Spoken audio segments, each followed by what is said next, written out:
오늘 성서정과 51번째 게으름을 버리고 그날과 그때를 준비하라 라는 말씀의 제목으로 함께 말씀을 나누겠습니다. 오늘 말씀은 우리가 잘 아는 달란트 비유입니다. 우리는 지난주부터 종말에 대한 주제로 말씀을 좀 보고 있습니다. 다음 주까지 보면요, 다음 주까지 3주 연속 종말에 관한 말씀이에요. 그러면 성서정과가 왜 이렇게 편성되었을까요? 제가 금요기도회 때 말씀드렸는데 또 말씀드릴게요.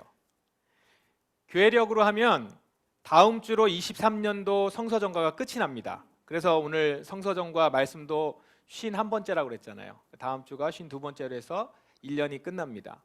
교회력으로 했을 때요.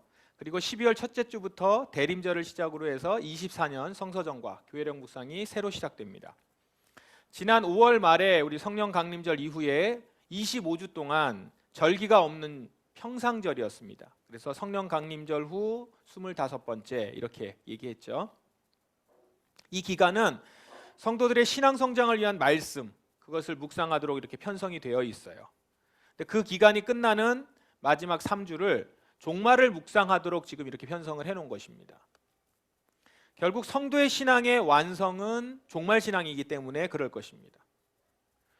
우리의 성경의 마지막이 계시록으로 되어 있잖아요. 그것도 같은 구조입니다. 우리는 결국 종말을 준비하며 살아가는 자들인 것입니다. 이렇게 마지막 이 세 주, 3주의 주일 복음서 본문이 마태복음 25장이에요. 마태복음 25장은 예수님의 비유가 3개가 나옵니다. 그래서 3부작 시리즈처럼 지난주에 앞부분이었고 25장에 오늘 중간, 다음 주에 마지막 부분, 이렇게 25장이 그렇게 편성이 되어 있습니다. 3가지가 이렇게 시리즈처럼 되어 있어요. 지난 주일에는 열처녀 비유를 봤고요. 오늘은 달란트 비유, 그리고 다음 주는 양과 염소 비유입니다. 여러분들 다 이 비유들을 알고 계셨을 텐데 이게 이렇게 한 장에 있는지는 잘 모르셨을 가능성이 높습니다. 그렇죠? 이렇게 세 비유가 차례차례 이렇게 나옵니다. 우리는 이 세 시리즈 전체 제목을 큰 제목을 그날과 그때 이렇게 정했습니다. 지난 주일에는 그날과 그때를 준비한다는 것은 우리의 삶의 모든 영역에서 정의를 행하는 것이다. 아모스서 말씀을 연결해서 성서정과의 아모스서 말씀이 나왔죠. 그 말씀을 연결해서 우리가 배웠고요. 오늘 달란트 비유는 그날과 그때를 정말 믿는다면, 우리가 그날과 그때를 정말 믿는다면 어떻게 살아야 할까? 라는 부분을 우리가 오늘 좀 나눠보려고 합니다. 달란트 비유는 이렇게 시작합니다. 하늘나라는 여행을 떠날 때 종들을 불러서 자기 재산을 맡긴 사람과 같다. 비유는 주인이 종들에게 자기 재산을 맡기는 것으로 시작합니다. 주인이 오랫동안 여행을 떠나게 된 거예요. 그런데 주인은 종들에게 재산을 각기 다른 분량으로 맡겨요. 그러면서 능력에 따라서 맡긴다 이렇게 나오죠. 능력에 따라서 각각 5달란트, 2달란트, 1달란트 이렇게 맡겼대요. 다르게. 주인이 여행을 떠나자마자 종들은 받은 재산으로 장사를 시작합니다. 5달란트 받은 사람은 그 장사를 해서 5달란트를 남겼고 2달란트 받은 사람은 그 사람도 2달란트를 남깁니다. 그런데 이제 말씀해 보면 이 1달란트를 받은 사람은 나가서 땅을 파고 그곳에 주인의 은돈을 숨겼다. 그러니까 땅을 파고 주인의 돈을 땅에 그냥 숨겨놓았다라는 거예요. 어떤 장사도 하지 않았습니다. 5달란트 받은 사람이나 2달란트 받은 사람하고 좀 달랐어요. 주인이 맡겨놓은 재산을 위해서 아무것도 하지 않은 것입니다. 여행에서 주인이 돌아왔습니다. 돌아온 주인은 종들과 장사한 것에 대해서 세물한다라고 합니다. 5달란트 받은 사람은 5달란트를 더 벌었어요. 그래서 주인께 내놓았고 2달란트 받은 사람은 2달란트를 더 내놓았습니다. 주인은 이렇게 이들에게 칭찬합니다. 참 잘했구나. 너는 착하고 신실한 종이다. 내가 작은 것을 최선을 다했으니 내가 훨씬 더 많은 것을 너에게 맡기겠다. 주인과 함께 기쁨을 누려라. 칭찬뿐만 아니라 상급까지 주어지죠. 더 많은 것을 맡기겠다. 주인과 함께 기쁨을 누려라. 종들은 주인의 것을 더 많이 맡고 주인과 함께 기쁨을 누립니다. 칭찬과 보상, 5달란트 받은 사람이나 2달란트 받은 사람이 동일했습니다. 이 말씀은 지금 5달란트 받은 사람에게도 했고 2달란트 받은 사람, 그 사람이 2달란트를 남겼을 때 주인은 이렇게 얘기했죠. 남긴 달란트가 5달란트 더 많잖아요. 5달란트 받은 사람이 더 많다고 칭찬을 받지 않았어요. 5달란트 받은 사람이나 2달란트 받은 사람이 동일한 칭찬을 받습니다. 문제는 이제 1달란트 받았던 종이죠. 이 종은 주인 앞에 나오자마자 대뜸 이렇게 말합니다. 주인님, 저는 주인님이 심지 않은 데서 거두고 씨 뿌리지 않은 데서 거두는 완고한 분이라 생각했습니다. 그래서 두려운 마음으로 밖에 나가 돈을 땅에 숨겼습니다. 이제 주인님이 제게 주신 돈을 도로 받으십시오. 여기 있습니다. 이렇게 내놓은 거죠. 이러면서 1달란트를 내놓았겠죠. 주인이 그 이야기를 듣고 이렇게 대답을 합니다. 이 악하고 게으른 종아, 너는 내가 심지도 않은 데서 거두어 드리고 씨 뿌리지 않은 곳에서 거두어 드린다고 생각했느냐? 그렇다면 너는 내 돈을 은행에 넣어 두었어야 했다. 그러면 내가 다시 돌아왔을 때 이자와 함께 내 돈을 돌려받았을 것이다. 그리고는 그 종을 바깥 어두운 곳으로 쫓아냅니다. 비유는 이렇게 끝나요. 우리가 달란트 비유는 좀 많이 들어서 좀 알고 계실 텐데요. 여러분, 이 달란트 비유를 통해서 얻을 수 있는 교훈은 무엇일까요?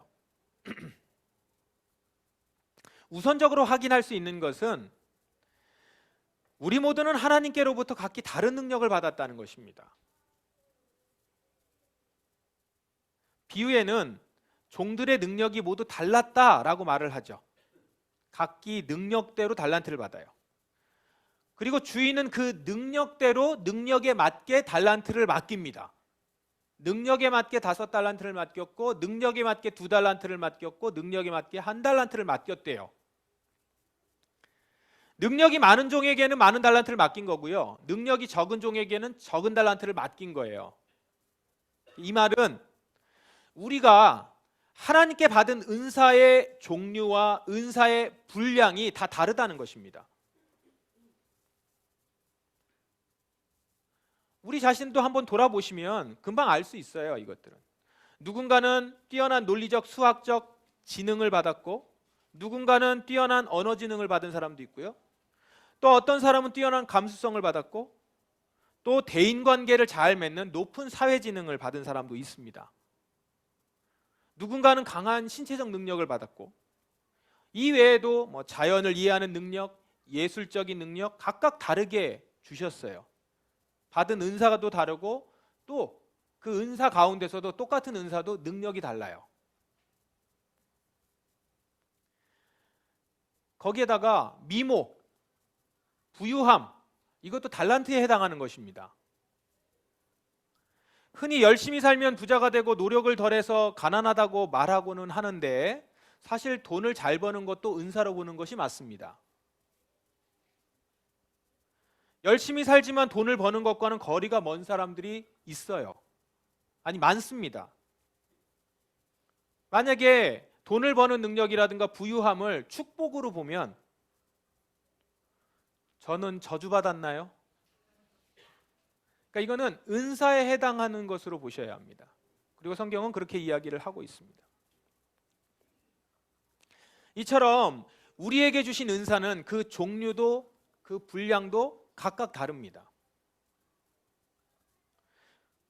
시대적으로 어떤 특정 능력과 재능이 사람들에게 더 각광받을 수는 있어요. 그러나 그것은 세상의 가치이지 하나님이 보시는 가치가 아닙니다. 하나님은 우리를 은사의 종류나 분량으로 평가하지 않으신다는 거예요. 하나님은 특정 은사를 더 우월하게 보거나 더 존귀하게 보시지 않으세요. 우리 각각에 꼭 맞는 은사를 주신 하나님, 그 하나님은 우리 모습 그 자체를 기뻐하시고 사랑하시는 거예요. 그래서 능력대로 달란트를 주는 것을 어렵지 않게 주는 거죠. 왜냐하면 그 능력에 맞게 달란트를 주는 거예요. 처음부터 능력이 다르다는 걸 하나님은 인정하시고 있는 거고, 그 다음에 받은 은사가 다르다는 것을 전제하면서 대하고 계신다는 것이죠. 비유를 보시면 주인은 5달란트 남긴 종이나 2달란트 남긴 종을 동일하게 칭찬한다는 거예요. 그들이 본래 얼마의 달란트를 가졌는지, 그리고 얼마나 남겼는지 그걸 가지고 차등을 주지 않습니다. 5달란트를 받았으니까 더 많이, 2달란트를 받았으니까 2달란트를 남겼으니까 더 많이, 더 적게, 이렇게 하지 않는다는 거예요. 5달란트 받은 사람이 5달란트 남긴 것, 2달란트 받은 사람이 2달란트 남긴 것, 이걸 뭘로 보는 거죠? 동일하게 충성했다는 거예요. 같은 가치다라는 것이죠. 그래서 거기에 맞게 주인은 그 충성에 맞게 칭찬하신 거예요. 달란트의 액수에 맞게 칭찬하신 것이 아니라 충성에 맞게 칭찬하신 거예요. 그러므로 우리는 다른 사람과 나를 비교해서 우월감을 갖거나 열등감을 가질 필요가 없어요. 다른 사람을 보면서는 그 사람이 가진 은사를 보고 기뻐해주고, 서로의 다름과 은사를 인정하며 존중하며, 더 같은 은사임에도 불구하고 더 많은 능력을 가지고 있었다면 그의 모습을 보면서 기뻐할 수 있는, 각자가 자신이 가진 달란트에 대해서 자부심과 감사를 갖는 것이 중요한 것입니다. 내가 가진 은사보다는 저런 은사가 더 좋아 보인다. 그것 때문에 자신의 모습에 만족하지 못하고 불평이나 남을 시기하고 그런다면 그것은 하나님이 우리에게 보여주시는 것과는 정반대의 모습인 것이죠. 그러므로 나는 내가 가진 능력을 한껏 개발하고 사용해서 그 능력과 분량에 맞게 남기면 되는 거예요. 그것으로 하나님은 충분히 만족하시고 기뻐하신다는 거죠. 오늘 달란트 비유에서 첫 번째로 우리에게 이야기하고 있는 그런 교훈입니다. 그러면 비유에서 얻을 수 있는 두 번째 교훈, 그날과 그때를 정말 믿고 기다리는 자는 게으르게 행동하지 않는다는 것입니다. 이거는 분량이나 내가 받은 은사의 종류나 상관없죠. 은사를 받은 자, 그날과 그때를 정말 믿고 기다린다면 게으르게 행동하지 않는다는 거예요. 주인에게 받은 1달란트, 주인에게 1달란트를 받은 사람, 이제 그 사람이 주인에게 나왔을 때 주인은 종에게 뭐라고 말을 합니까? 이 악하고 게으른 종아, 이렇게 얘기합니다. 그냥 땅에 묻어뒀던 종에게 악하고 게으른 종아. 여기 보시면 악한 거하고 게으른 것을 함께 썼어요. 성경은 게으른 것을 악한 것과 같은 수준에서 다루고 있는 것입니다. 잠언에 보면요, 지혜롭게 행동하라 라고 가르치는 교훈에서 어김없이 등장하는 게 있는데 그게 뭐냐면 게으름에 대한 경고예요. 게으름이라는 단어가 직접적으로 거론된 구절만 18구절이나 됩니다. 그만큼 이 게으름은 하나님의 백성들이 경계해야 하는 것이다 라는 걸 가르치는 거예요. 제가 게으름에 대해서 찾아보면서 이것저것 구절을 보다 보니까 사도 바울도 이렇게 말을 했어요. 형제들아, 우리 주 예수 그리스도의 이름으로 너희를 명하노니 게으르게 행하고 우리에게서 받은 전통대로 행하지 아니하는 모든 형제에게서 떠나라.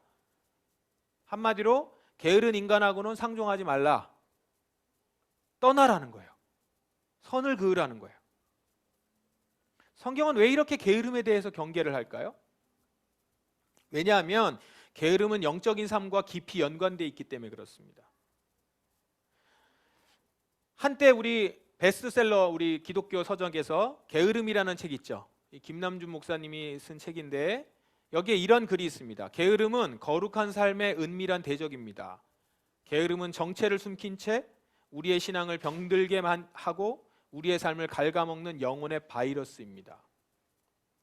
게으름은 바이러스처럼 우리 눈에 보이지는 않지만 어느새 우리의 신앙을 병들게 하고 우리의 삶을 갉아먹어 버린다는 것이죠. 예수님은 달란트 비유를 통해서 우리에게 이 부분을 분명히 전달하고 계시는 거예요. 1달란트 받은 사람이 지금 자신의 달란트를 묻어두고 방치한 것은 그가 게을렀기 때문이라는 거예요. 주님이 내게 은사를 주셨는데 그것을 주님을 위해 사용하지 않고 묻어두고 있는 것은 게으른 모습이라는 겁니다. 많은 사람들이 자기를 위해서 열심히 살아요. 그렇게 살지만 하나님의 일에는 무관심하다면 그 사람은 하나님이 보실 때 바로 게으른 것입니다. 게으른 자라는 거예요.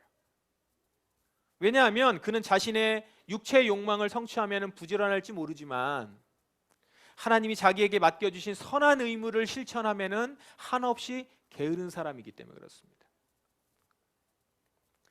교인들 중에 이런 분들이 참 많습니다. 여기서 교인이라고 하는 것은 우리 기독교 교인을 말하는 겁니다. 그리스도인이라는 말을 제가 좀 덜 쓰는 것은 저는 그리스도인과 교인은 구분을 좀 했으면 해서 그렇습니다. 교인들 중에 이런 분들이 참 많아요. 하나님의 뜻과 상관없이 자기 일에만 동분서주하며 사는 분들이에요. 그런데 이렇게 사는 것의 결국은 하나님이 주신 은사를 그저 땅에 묻어두는 것과 같다는 거예요. 하나님께 은사를 받았지만 하나님 뜻과 상관없이 자기 일에만 동분서주예요. 그것은 결국 그렇게 사는 것은 하나님이 주신 은사를 그저 땅에 묻어두는 것이죠. 그런데 여러분, 여기서 한 가지 눈여겨볼 부분이 있어요. 바로 게으름하고 함께 나타나는 건데요, 이 부분이 참 중요할 것 같아요. 한 달란트 가진 사람이 하는 말을 잘 보세요. 주인을 보자마자 뭐라고 말합니까? 지금 자신이 이렇게 행동하게 된 이유, 이렇게 땅 파가지고선 달란트를 묻어둔 이유가 그 원인이 주인 때문이라는 거예요. 주인이 완고한 분이라고 생각했기 때문에. 어떤 모습을 보이고 있죠? 주인 탓을 하죠. 여기서 우리는 게으른 자의 특징을 볼 수가 있는데요, 게으른 자는 항상 누군가 남 탓을 합니다. 핑계를 대요. 자기가 지금 이 일을 하지 않은 이유를 외부에서 찾아요. 게으른 자들은 본능적으로 이렇게 행동합니다. 난 저 사람이 뭐라고 해서 하고 싶지 않아. 내가 하려고 했는데 이러면서 이제 얘기하는 거죠. 이런저런 일을 겪고 나서 그 안 좋은 기억 때문에 못하겠다. 이런 상황 때문에 난 못했다. 그래서 이래서 못하고 저래서 못하고 못한 이유를 해요. 탓을 해요. 탓을. 남 탓, 상황 탓. 지금 비유에서 주인 탓을 하고 있는 이 종, 주인은 이 말이 게으른 자의 핑계일 뿐이라는 걸 알았습니다. 그래서 종의 말을 받아서 이렇게 대답하는 거예요. 이 악하고 게으른 종아, 너는 내가 심지도 않은 데서 거두어들이고 씨 뿌리지 않은 곳에서 거두어들인다고 생각했느냐? 그렇다면 너는 내 돈을 은행에 넣어 두었어야 했다.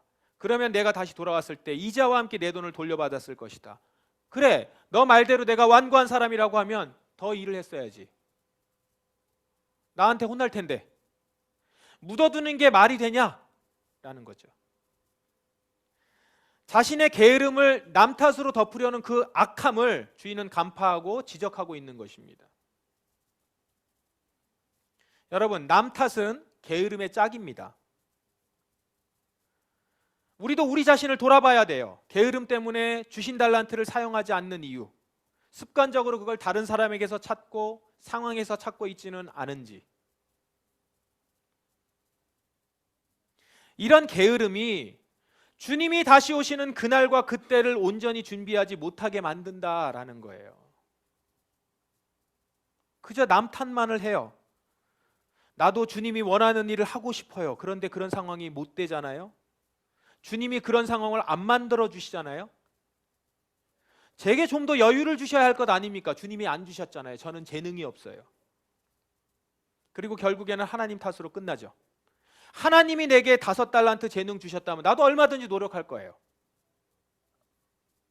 근데 겨우 1달란트 주셔서 별로 할 맛이 안 나요. 하나님이 주시지 않아서 나는 이렇게 못하고 있다. 상황이 안 돼서 못하고 있다. 그렇게 하나님 탓을 하며 결국 주님을 위해서 나의 재능을 그냥 땅에 묻어두는, 그런데 그게 뭐라고요? 게으른 자. 그날과 그때를 준비하지 않은 게으른 자라는 것이죠. 오늘 비유는 우리 모두에게 하시는 말씀이에요.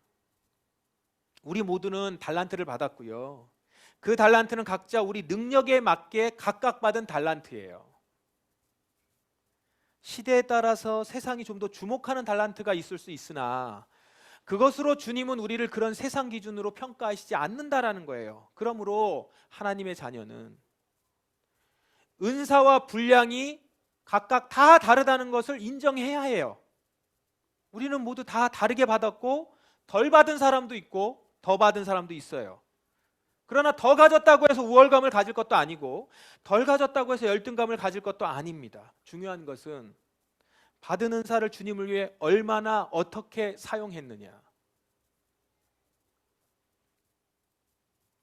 지난 우리 수요일에 에스더서를 보았죠?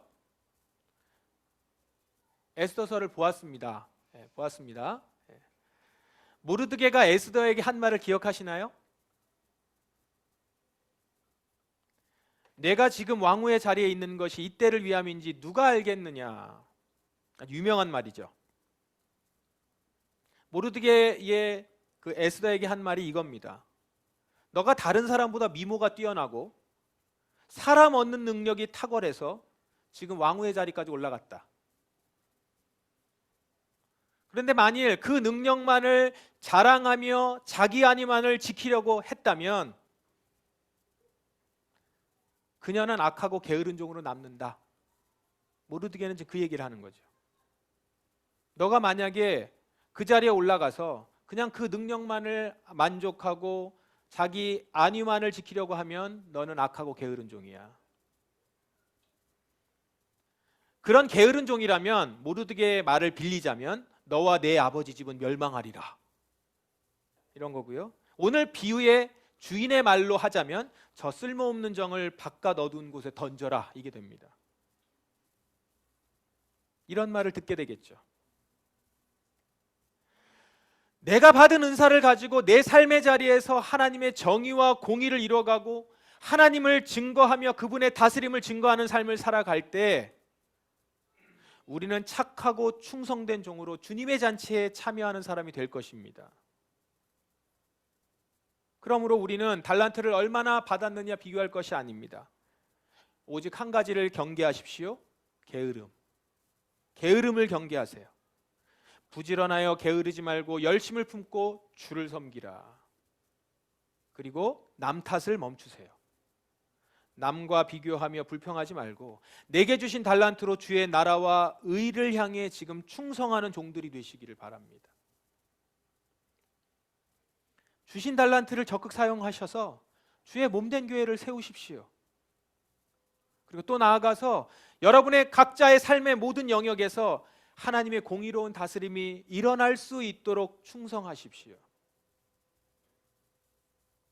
여러분의 직업과 재능을 지금 여러분이 그 재능을 발휘해서 올라서게 됐었던 그 위치와 자리에서 그것을 여러분의 생계와 성취수단으로만 사용하지 마시고 여러분이 있는 자리에서 하나님의 공의로운 통치가 나타날 수 있도록 그 은사를 사용하시기 바랍니다. 언제까지요? 주님이 다시 오실 때까지. 그러면 주님이 다시 오셨을 때 그날과 그때 주님은 여러분을 보시면서 말씀하실 것입니다. 여러분 다 이 말을 듣길 바랍니다. 참 잘했구나. 너는 착하고 신실한 종이다.